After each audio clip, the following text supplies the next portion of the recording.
travel agent ya, itu yang paling parah turunnya. Bahkan kita bisa bilang ini 90%. Teman-teman dari ketua asosiasi fashion yang saya ikutin, mereka ngasih ngasih nasihat gitu, buat baju, buat produk yang benar-benar itu basic, dipakai orang itu nyaman di rumah. Mereka menekankan secara bold, istilahnya bold di underline, cari desain yang benar-benar bisa dipakai di rumah, tapi saat mereka keluar itu tetap bisa dipakai kayak gitu. Selain kita membuat masker modis istilahnya, bukan masker medis tapi masker modis.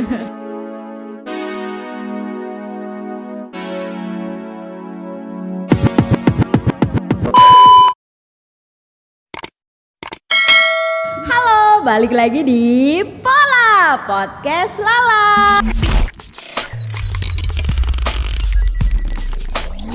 Oke, hari ini kita kedatangan tamu yang sangat spesial banget guys. Siapakah dia? Kalian pasti akan kepincut dengan beliau ini, karena beliau adalah seorang womanpreneur, seorang multi talent. Dan yang jelas beliau adalah founder dari MFM. Ada yang tahu nggak MFM itu apa? Jadi MFM adalah Malang Fashion Movement. Ya nggak sih? Iya kali ya. Jadi intinya beliau ini adalah seorang desainer dan ya banyaklah pekerjaannya, aktivitasnya seperti apa. Yuk kepo-kepoin buat perempuan-perempuan tangguh di luar sana. Kalian pasti seneng banget karena ini adalah momen terspesial buat kalian supaya kita bisa sama-sama nge-charge energi kita sebagai wanita yang hebat. Oke, langsung aja kita sapa siapakah dia. Yap, assalamualaikum. Waalaikumsalam. Apa kabar lah? Hai. Aduh, aku speechless guys. Oh yes. Apa kabar kamu lah? Alhamdulillah aku baik. Ya harusnya ini aku yang tanya ya kabarnya ya guys ya. Jadi saking speechlessnya. Oke. Nah Mbak Belinda ya Mbak Belinda. Susah banget guys ngundang beliau ini karena saking sibuknya. Aduh, peres ini udah. Saking sibuknya ya guys ya. Nah Bel, coba ceritain deh apa sih aktivitas seorang Belinda selama ini gitu ya kan. Mungkin bisa perkenalan dulu. Siap. Terus aktivitasnya seperti apa, MFM itu apa dan lain sebagainya. Oke, siap. Ini nyapanya ke sana ya? Ya. Ini santai aja kan ngobrolnya. Hai, saya Belinda Amelia dan saya adalah seorang fashion designer. Untuk mengawali karir saya, sebenarnya saya fashion trainer Lala awalnya. Jadi saya seorang reseller waktu itu, reseller kerudung. Terus itu akhirnya saya sekolah karena saya pengen mendalami lebih dalam lagi tentang fashion. Akhirnya saya sekolah fashion. Tapi juga saya waktu itu juga sekolah S2 di bisnis. Jadi akhirnya saling mendukung lah ya, fashion trainer itu tadi. Jadi sekolah dua-duanya itu. Kemudian akhirnya istilahnya ditasbihkan menjadi seorang fashion designer karena saya sudah lulus dari sekolah. Waktu itu cuma D1 aja sih, D1 fashion. Saya tertariknya sebenarnya tentang bisnisnya waktu itu, tapi makin kesini saya sangat mencintai dunia fashion. Not only design, tapi juga event fashion. Nah, salah satunya adalah yang saya bikin adalah udah berapa tahun ya ini ya? 8 tahun ya, Malang Fashion Movement, the biggest fashion movement in town. Saya selalu bilang seperti itu. Malang Fashion Movement sebenarnya inisiasinya itu adalah dari saya. Cuma disupport banget sama Jawa Pos Radar Malang. Boleh sebut merek kah? Oh boleh, beres semuanya. Bebas. Dari situ saya benar-benar mencintai dunia media akhirnya karena 8 tahun saya bergelut di media juga. Saya mencintai dunia media juga. Saya bercita-cita juga sebagai seorang fashion editor. Oh, oke. Sebenarnya mulai dari kuliah saya suka menulis buku diary. Wow.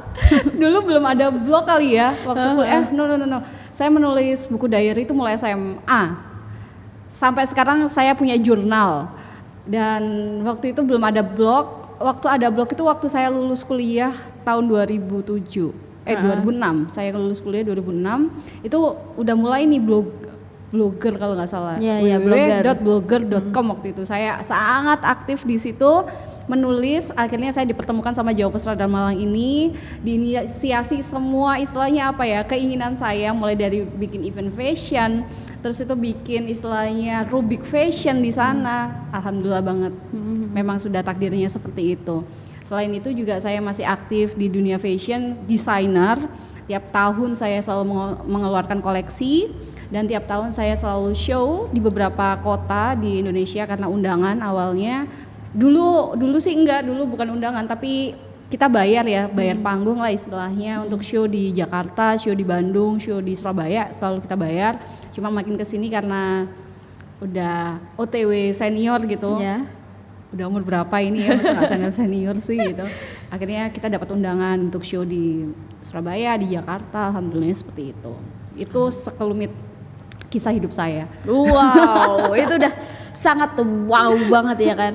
Nah, cuman ngomong-ngomong nih soal fashion sendiri, dirimu ngawalinnya itu bener-bener kayak nggak sengaja gitu? Apa karena ya kamu nyoba-nyoba terus atau seperti apa tuh? Oke. Dari awal waktu kecil mama sama nenek itu kayak punya maklun itu kayak konveksian ya, cuman konveksian yang baju-baju pasar gitu loh, nggak terlalu fashionable. Waktu tahun berapa ya, waktu saya masih TK kalau nggak salah, dan saya benar-benar nungguin mama saya yang jahit, nungguin nenek saya jahit gitu.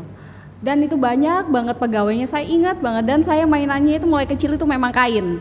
Oke. Jadi mainan kain dan mainan boneka. Saya ingat banget setiap kali saya punya boneka, itu waktu itu nggak ada Barbie tuh, boneka plastik. Saya selalu pengen punya banyak baju Barbie, baju boneka itu tadi. Kalau saya pokoknya sehari harus jadi 2 nih. Tapi nenek saya juga orangnya sibuk juga, akhirnya ya udah diajarin jahit itu udah mulai umur 5 tahun kalau nggak salah. Kalau nggak jadi aku nggak bisa tidur. Sampai inget banget nenek, aku tuh nangis karena bajuku itu satu itu nggak jadi. Namanya ide itu udah dari kepala nih, harus jadi saat itu juga gitu. Malam udah dibentak-bentak, ayo tidur udah jam segini gitu. Tapi aku nggak bisa tidur, nggak bisa, harus jadi. Akhirnya itulah terjadi banyak perdebatan sama mama waktu itu. Tapi karena bisnis tidak dikelola dengan baik mama sama nenek, akhirnya jatuhlah bisnis itu. Mulai dari pajak atau apalah itu nggak dikelola dengan baik lah pokoknya. Kalau seandainya dikelola dengan baik ini pasti akan jadi bisnis turunan kali waktu itu. Akhirnya mama sedikit trauma dengan bisnis konveksi tadi itu dan istilahnya mengarahkan saya untuk tidak ada di bisnis itu lagi. Mama jujur aja sampai sekarang pun tidak pernah support saya ada di dunia fashion. Apalagi di dunia showbiz kayak gitu, itu sangat tidak support. Pengennya mama itu aku jadi PNS sampai sekarang. Sampai sekarang seriusan PNS. Tapi mungkin itu ada benernya sih, saat seperti ini gak apa-apa deh gue jadi PNS. Gak juga. Itu tetap mimpi saya yang akhirnya nggak akur sama mama, udah disekolahkan tinggi, istilahnya disekolahkan sampai S2 di bisnis, tapi jadinya ya seperti ini gitu. Mama juga cukup kecewa waktu itu sama saya, tapi saya cukup sampai sekarang juga meyakinkan mama ini bukan ide yang buruk untuk menjadi seorang fashion designer. Saya bahagia, intinya saya bahagia mah. Saya selalu meyakinkan. Tapi ada duitnya enggak? Kalau duit itu mengikutin mah, yang pasti aku bahagia. Itu kan intinya, hidup itu intinya itu kan gitu. Seperti itu sih lah. Ini sedikit curhatan, gak apa-apa ya guys. Ya emang ini adalah wadah ya kan. Oke. Wadah untuk curhat ya. Mumpung ketemu kan kita. Iya. Jarang-jarang ini ya kan. Nah. Terus berarti dari orang tua awalnya nggak support. Nah, dari awal kamu merintis bisnis fashion sendiri, itu posisinya kamu masih single apa udah married? Waktu itu aku pacaran sama bapaknya anak-anak. Pacaran, terus waktu itu karena dia adik kelas ya, adik tingkat. Dia belum berondong. Waktu itu dia belum lulus kuliah dan saya sudah ngajar waktu itu di salah satu universitas di Malang. Ya pengen lagi-lagi saya bilang sama diri saya sendiri, saya nggak pengen kayak papa. papa seorang PNS tulen yang pengen anaknya jadi PNS semuanya, cuma nggak tahu ya, mungkin satu anaknya ini yang nggak apa ya, hatinya itu nggak ke situ gitu loh, itu bukan aku banget tuh gitu. Akhirnya alhamdulillah itu waktu itu disupport sama mbahnya anak-anak, yangkungnya anak-anak disupport gitu, karena mereka orang Jakarta ngelihatnya sudah kalau di daerah mungkin profesi yang sangat apa ya, sangat keren itu adalah seorang PNS gitu. Kalau di Jakarta kan anaknya ibu itu tuh loh jadi pengusaha muda keren banget, apa mah jualan boneka, tapi dia udah sukses kayak gitu, ayolah coba di Malang. Waktu itu belum banyak yang jualan kerudung waktu itu di Malang.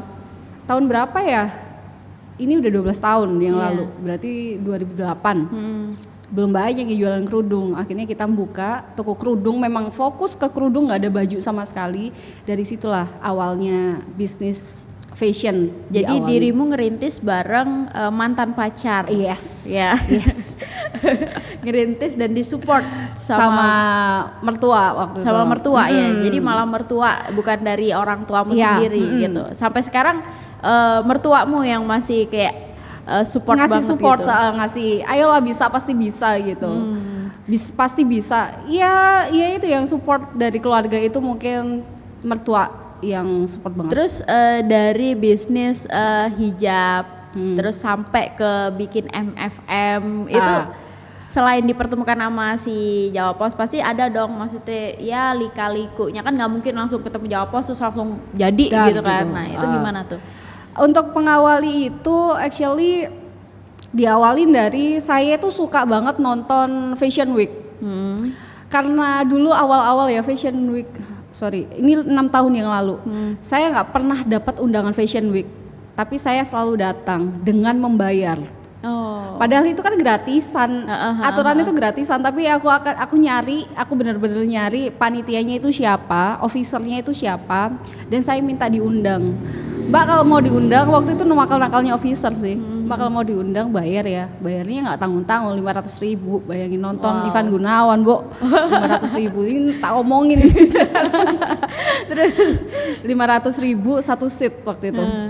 Tapi satu slot itu selanjutnya satu waktu itu ada beberapa show gitu. Nah itu keren banget gitu. Awalnya hanya sekedar ajang keren-kerenan, ternyata saat saya masuk di situ, wow, aku rasanya pengen ada di situ. Waktu itu saya nunjuknya bukan di stage ya, tapi ada di control room. Istilahnya FOH waktu itu. Aku pengen ada di situ, yang istilahnya apa ya, mengawal acara itu dari awal sampai akhir. Karena waktu itu show directornya itu cewek, keren banget rasanya. Aku harus jadi kayak dia gitu. Udah punya, akhirnya setelah dari Jakarta Fashion Week, aku ke Jogja Fashion Week. Akhirnya kenal-kenalan juga sama beberapa panitia, karena beberapa panitia itu sama di Jakarta, itu sama di Jogja itu sama kayak di Bandung gitu. Akhirnya kayak kenal muka gitu. Loh, Mbak ini ya yang kemarin kesini ya, iya Mbak ini yang heboh ya kemarin ngomong kayak gitu, Mbak ini yang pakai flash ya, kan nggak boleh kan show, nonton show itu pakai flash itu kan nggak boleh gitu. Akhirnya kenal muka, akhirnya dipertemukanlah waktu itu ya. Sekolah di sekolah itu udah lingkungannya kan beda, atmosfernya itu beda, orang fashion itu beda gitu, dan istilahnya punya lingkungan yang berbeda pula. Akhirnya dari situ kita itu udah terbentuk mental fashion kita. Jadi kita nggak perlu lagi bayar, tapi kita tahu caranya nyari undangan itu seperti apa. Caranya itu emang harus masuk ke websitenya dulu, harus kayak gini, harus kayak gitu, ikut giveaway kayak atau apa, dan datang ke acara fashion itu emang harus fashionable biar dilirik sama media. Saya ingat banget waktu itu di Jogja Fashion Week, pertama kali saya nonton di Jogja Fashion Week itu 4 tahun yang lalu. Saya memakai topi itu gede banget. Kalau nggak kecil banget, jadi kalau fashion statement itu kalau nggak keren banget, kelihatan mencolok mata, mulai dari ukuran, dimensi dan lain sebagainya, atau warnanya yang jreng sekalian gitu. Harus kayak gitu. Ternyata aku pede waktu itu pakai topi yang gede, pakai tas ini itu. ternyata di sana lebih heboh lagi. Oke, ternyata nggak dilihat. Oke, aku nggak menyerah nih. Aku pakai baju yang lebih kelihatan mentereng lagi. Akhirnya pakai baju, ternyata dilirik juga sama dia untuk diwawancara. Mbak boleh nggak wawancara? Gimana? Ditanyain tanggapan fashionnya. Dari orang media fashion kan memang beda lagi. Orang media editorial sama orang fashion itu beda lagi. Akhirnya aku ngomong kayak gini, aku harus jadi kayak mereka. Selalu aku seperti itu, setiap kali aku punya keinginan, aku selalu batin dan aku cari jalan. Mungkin itu kali ya yang jadi, oh mimpiku sekarang ini sudah selesai, oh itu sudah selesai, ini udah selesai. Kayak ada listnya, checklistnya itu langsung aku centang-centang kayak gini. Walaupun ini masih skala lokal, tapi saya cukup bangga sama diri saya sendiri. It's okay kan untuk bangga menjadi diri sendiri. Pencapaian kita saat ini.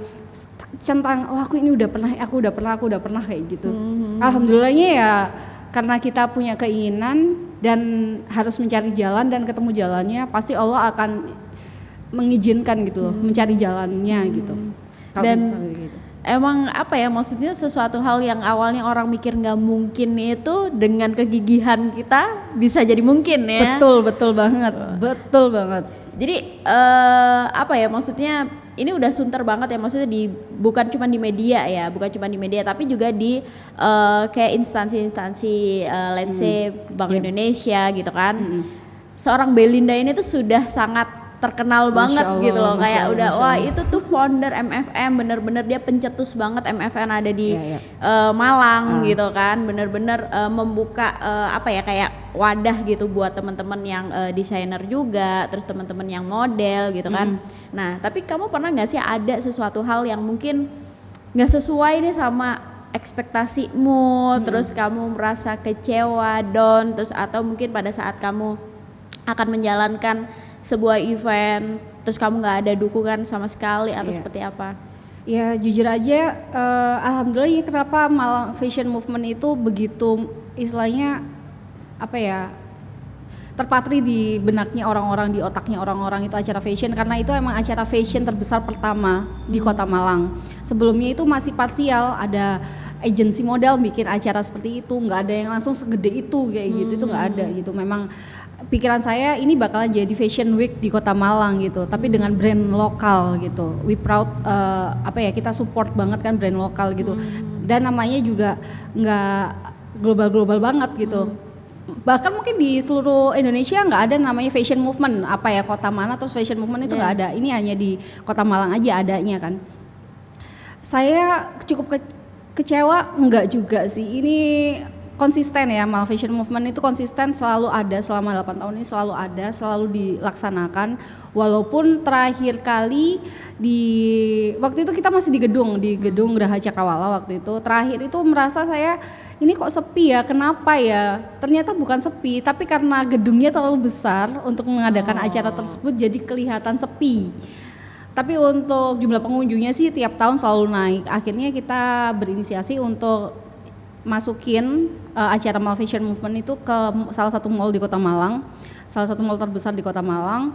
Akhirnya kelihatan gaungnya lagi gitu. Oh, Malang Fashion Movement ternyata nggak kelihatan, nggak ketinggalan pamornya ya, nggak kehilangan pamornya ya. Ternyata masih oke kok Malang Fashion Movement dipindahkan ke mall itu tadi, dan kita masuknya juga gratis. Tapi bayar undangan sih. Dulu waktu di gedung kan masih bayar ya, masih ada kayak apa itu namanya, tiket berbayar kayak gitu. Kalau di mall kemarin itu sama sekali enggak, ini gratis, semuanya boleh nonton. Dan alhamdulillahnya support dari sponsor waktu masuk ke mall juga bagus. Dilihat juga beberapa kota juga akan menyelenggarakan acara serupa dengan brandnya Fashion Movement itu tadi, alhamdulillahnya. Insya Allah aku sebenarnya pengen ngomong gitu, cuma ini kayaknya enggak deh gitu, mungkin akan dipospon gitu, karena saat Malang Fashion Movement terakhir pada bulan Maret kemarin itu kita udah dapat investor untuk mengadakan itu di Sleman, di Sleman Jawa Tengah, dan itu disupportnya itu sama pemerintah sana gitu. Tapi karena ada kondisi seperti ini ya kita harus cari cara gimana Malang Fashion Movement itu tetap ada gitu aja sih. Oke. Nah, ngomong-ngomong soal kondisi saat ini nih, kita kan semua tahu bahwa semua lini usaha ya, semua lini masyarakat, baik itu yang menengah ke bawah sampai menengah ke atas, terus pengusaha kecil sampai pengusaha besar, semua kena dampaknya. Nah kalau dari sisi fashion sendiri dan mungkin sisi bisnis kamu, seberapa dampaknya itu seperti apa, dan mungkin kamu bisa cerita cara kamu nanggulangin, cara kamu nyiasatin supaya kamu tetap ada kegiatan, tetap ada pemasukan itu seperti apa? Oke. Ini curhatan lagi ya lah, karena bisnis fashion, sektor fashion ya, kita bicara tentang sektor fashion itu selain travel agent ya, itu yang paling parah turunnya. Bahkan kita bisa bilang ini 90%. Kenapa saya bisa bilang data 90%? Karena setelah corona ini ada, pandemi ini ada, 2 minggu setelah pandemi ini ada di Jawa Timur kemarin, kita itu ada istilahnya apa ya, kayak konferensi tapi online, itu fashion designer seluruh Indonesia. Dan kita sudah diperingatkan jauh hari, diperingatkan awal-awal pandemi kemarin itu bahwa bisnis fashion ini bakalan terdampak luar biasa. Bahkan penurunannya sampai 90%. Mereka bicara seperti itu. Tapi memang ini benar-benar gitu. Teman-teman diharapkan untuk membuat, teman-teman dari ketua asosiasi fashion yang saya ikutin, mereka ngasih ngasih nasihat gitu, buat baju, buat produk yang benar-benar itu basic, dipakai orang itu nyaman di rumah. Mereka menekankan secara bold, istilahnya bold, di underline, cari desain yang benar-benar bisa dipakai di rumah, tapi saat mereka keluar itu tetap bisa dipakai kayak gitu. Selain kita membuat masker modis istilahnya, bukan masker medis tapi masker modis. Ini jadi fashion statement lagi. Jadi fashion statement itu kayak contohnya baju, outer, terus celana, sepatu, itu fashion statement. Sekarang ditambahin satu, masker. Masker akan menjadi fashion statement wajib selama 2 tahun ke depan. Di US juga dibilangin seperti itu. Jadi asosiasi fashion di Amerika juga bilang seperti itu. Kita wajib memakai masker itu selama 2 tahun ke depan sampai 2022. Akhirnya kita mikir gimana cara ya membuat masker selain nyaman dipakai juga modis dilihat kayak gitu. Bagaimana ya kita membuat baju yang nyaman dipakai di rumah tapi tetap modis, saat nggak di rumah pun itu tetap enak dipakai, enak dilihat kayak gitu. Orang-orang masih kebutuhan kok. Fashion itu sebenarnya kebutuhan untuk konten sebenarnya. Bukan lagi statement, bukan lagi kita mau dandan, mau pakai baju keren buat kemana ketemu orang, enggak. Tapi untuk konten kan istilahnya. Nanti aku pakai baju ini buat foto di Instagram atau apalah gitu. Tapi fungsinya baju akhirnya berubah.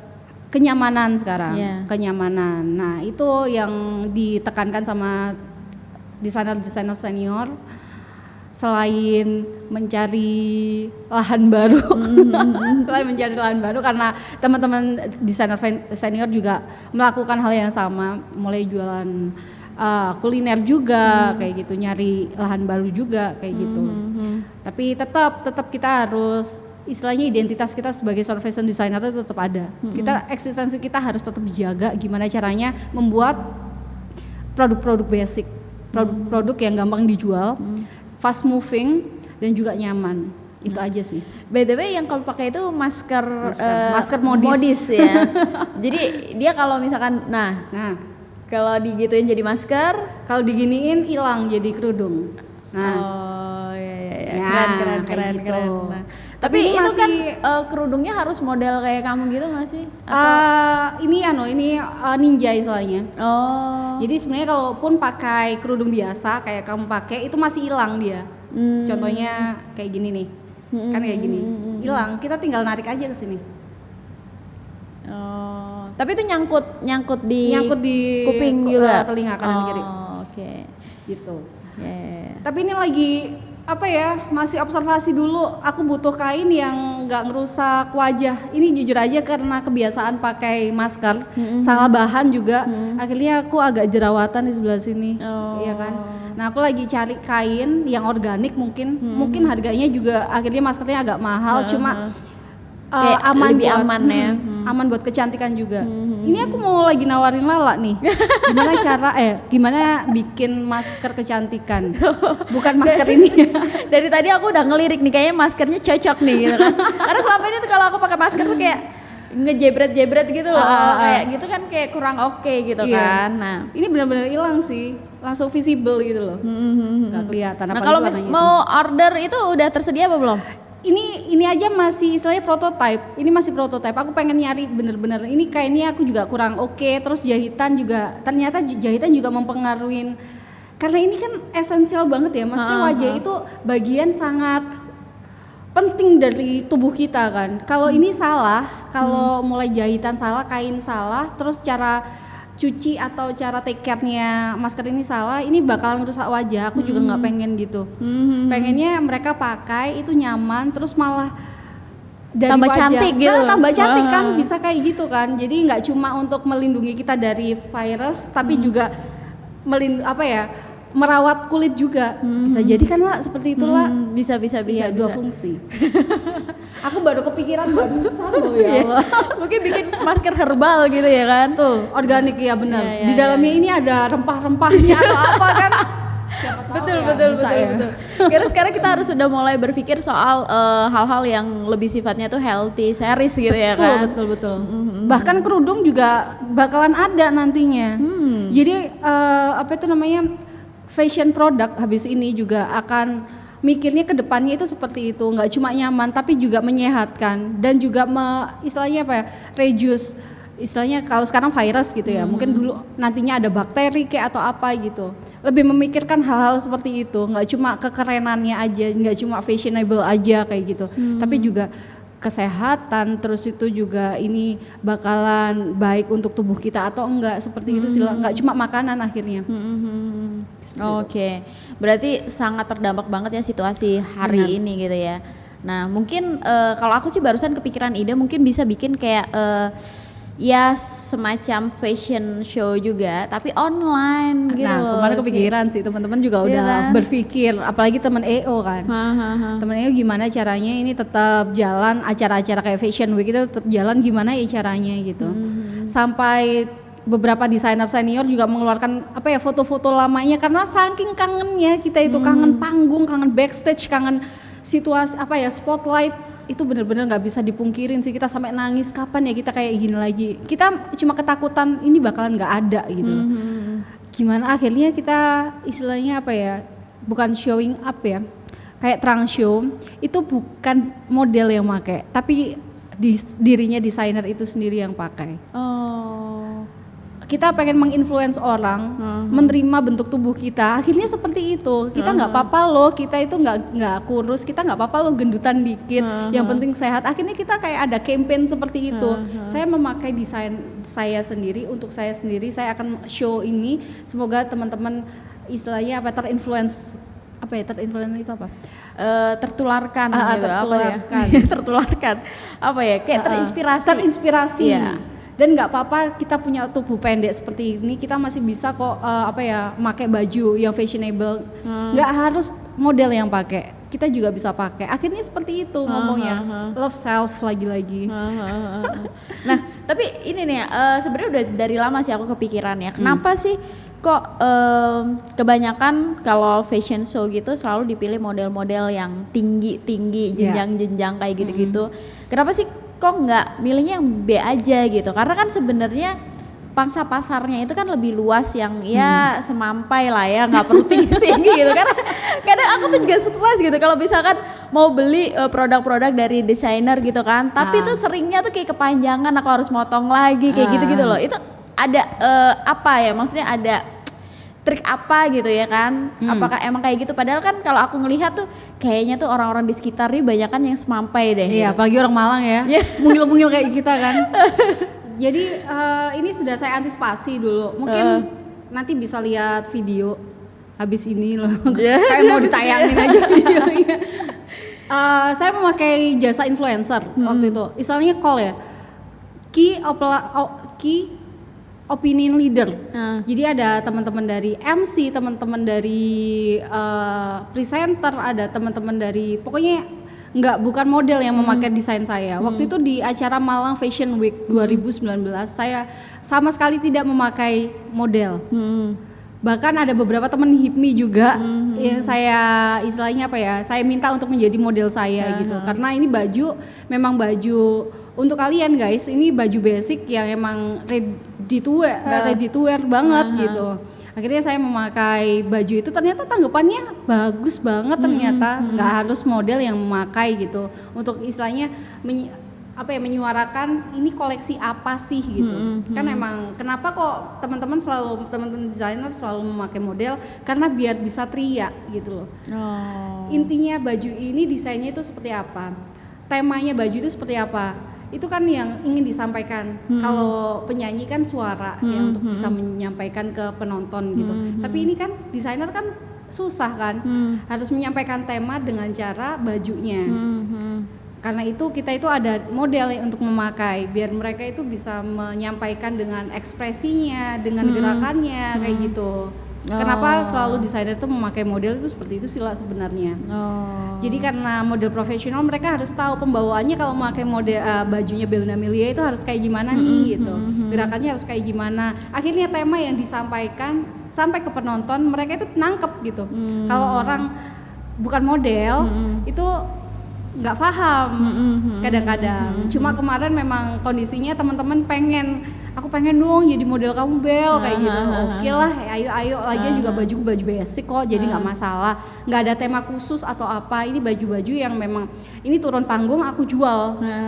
Beda lagi sama istilahnya baju-baju yang idealis saya gitu loh. Saya punya tema ini, saya bikin konsep ini, jadilah baju itu gitu. Itu beda lagi. Saya nggak mungkin pakai istilahnya orang selain model untuk memakai baju saya itu emang kayak gitu. Emang ada istilahnya apa ya ininya sih, tujuannya kenapa kita harus memakai model, saat apa kita harus memakai model, saat apa kita harus memakai influencer untuk memperagakan baju kita. Jadi emang karena model itu dicari pengetahuan dia itu harus pakai baju itu dengan ekspresi dan gestur seperti apa gitu sekali. Tapi hasil akhirnya baju-baju yang dijual emang panjang-panjang gitu. Enggak juga sih, itu kan custom. Kalau kesuanya kamu suka nih baju A kayak gitu, terus kamu bilang sama desainernya aku pengen dong baju itu tapi sesuai ini ya sama bentuk badanku, nggak mungkin. Mereka akan ngomong oh iya karena kamu bentuk tubuhnya semampai jadinya nanti potongannya nggak panjang ya, potongannya nggak cut ya, karena kamu kan suka cut, semuanya kamu suka cut nih. Terus sama desainer akan disage seperti itu. Jadi nanti tak potong jadi jaket ya, biar kamu kelihatan tinggi, enak makainya, kelihatannya bagus kayak gitu. Seperti itu kalau desainer sih biasanya. Oke. Ya ini karena saya sangat tidak paham ya dunia begitu, jadi sangat kepo gitu.